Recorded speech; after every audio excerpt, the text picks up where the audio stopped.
In this video, we look at 12 standout iOS 12 features. How's it going, guys? Jeff Benjamin with 9 to 5 Mac. So iOS 12 is here, and one of the biggest features, in my opinion, is its performance. Its speed when working with older devices like the iPhone SE, even going all the way back to the iPhone 5S. In the past, let's be honest, iOS updates used to sort of bog down older hardware, but with iOS 12, it's actually faster. For example, on my iPhone SE, switching apps, launching apps just feels so much faster than before. In previous versions of iOS, you could of course go into Control Center and enable or disable Do Not Disturb like that, but in iOS 12 you have a lot more options simply by 3D touching on the Do Not Disturb icon in Control Center. So you can see here, you can even enable Do Not Disturb until you leave a certain area or until the end of an event. But my favorite new feature in iOS 12 are the enhanced notifications. This is just so awesome. You now get grouped notifications just like that. So you simply tap on a group and you can see all the individual notifications pertaining to that single app within that group. So that is really awesome. Of course, you can take action on individual notifications, or you can take action on an entire group of notifications just like that. So this is such a welcome change in iOS 12, and in my opinion, it's reason enough alone to go ahead and upgrade. So you can see those two groups, doesn't take up all my real estate on my screen, and I can still access those individually, and I can clear all notifications, of course, just like that. But iOS 12 doesn't stop there. You can now quietly deliver notifications. So all you need to do is go to Manage, select Deliver Quietly, and quiet notifications will not appear on the lock screen. They won't play any sounds, they won't present banners, and they won't present badges on the app icon, but they will still remain in Notification Center. The cool thing is you can manage this directly from the notification itself just by tapping Manage, and you can even go in and turn off notifications pertaining to particular apps directly from the notification itself as well. Super powerful. Now in iOS 12, you also get enhanced battery statistics. So you get a lot more verbose data related to your battery usage. So it allows you to really decipher, hey, what application is taking up my battery? How's my battery usage going throughout the day? How's it doing over a course of a longer period of time? And you can also see individual apps and how their activity is. And those apps are sorted by the most used. So obviously Safari in this case is my most used application with relation to battery.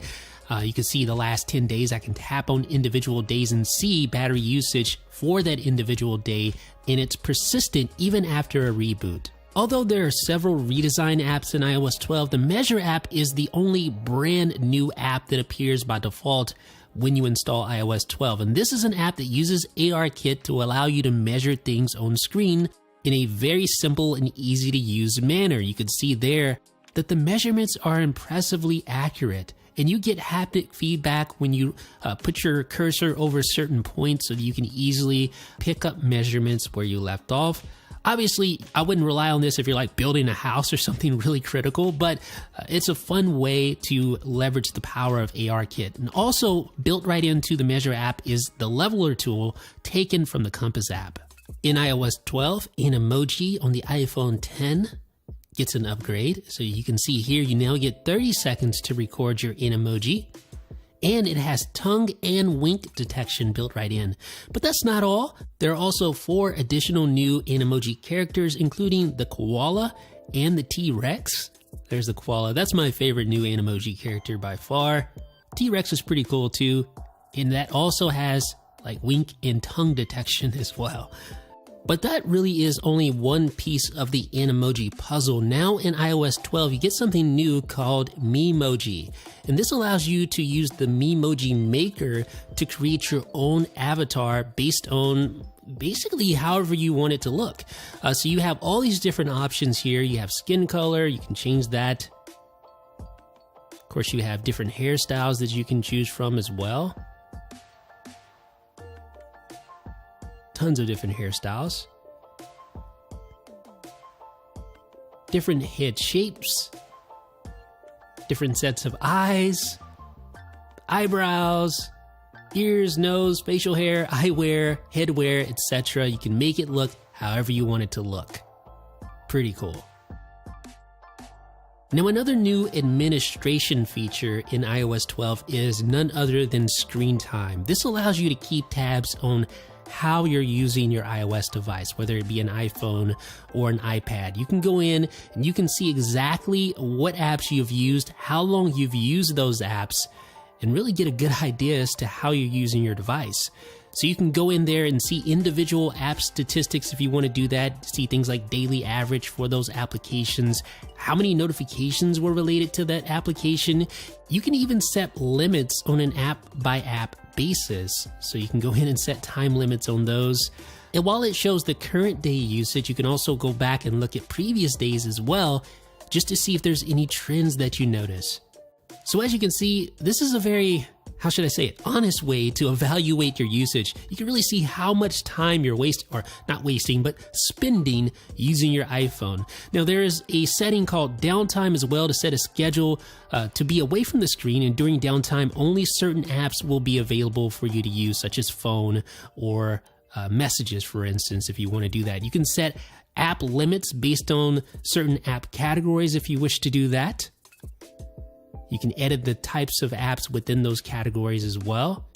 And you also will find always allowed, and that's what I was just talking about, like the phone or messages, if you want to always allow those. You also have content and privacy restrictions, and you can use this to set limits for your children when you have screen time enabled in a family sharing environment. Just a really powerful way to monitor your iOS usage. Now, the Photos app gets several enhancements in iOS 12, including sharing suggestions, so it will automatically present photos, groups of photos to share with friends, and suggest those automatically. So now you can just tap the next button and then select which friends you want to share those photos with.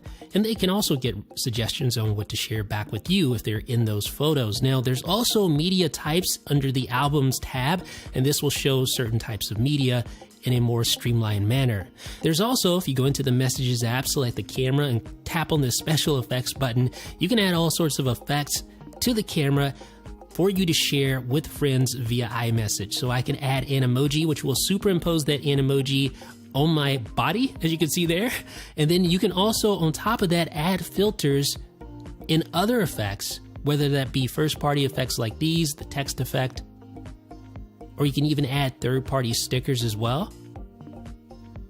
So there's annotations you can add in there, different types of shapes.